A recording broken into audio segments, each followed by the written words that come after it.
What have you got at the moment? I know you travel all around Australia, so there's properties for people everywhere, but Yeah. what have you got at the moment? We were all in Queensland this week, and I spent some time with some really great developers up there, and I've talked to you about dual income properties, and that's primarily why I went up there. Look, Queensland is massively short on dwellings. We're about to see a boom in the Queensland market, and Michael Matuzik recently said that's really great, but you need to make sure that your product's affordable because we've got a really young demographic up there.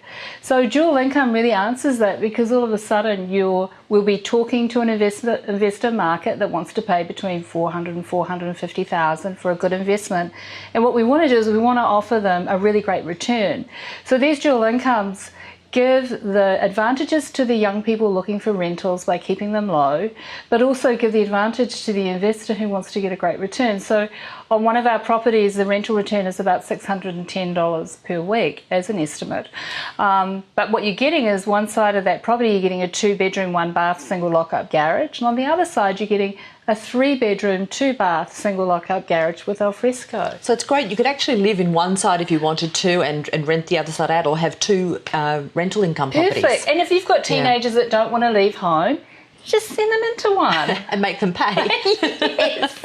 Now, in Queensland, I know you've got some at Ipswich. Where else? Ipswich, look, it's really interesting. I've spent a lot of time looking at Caboolture. Now, Caboolture's a really young demographic, and that's where we've been offered some product.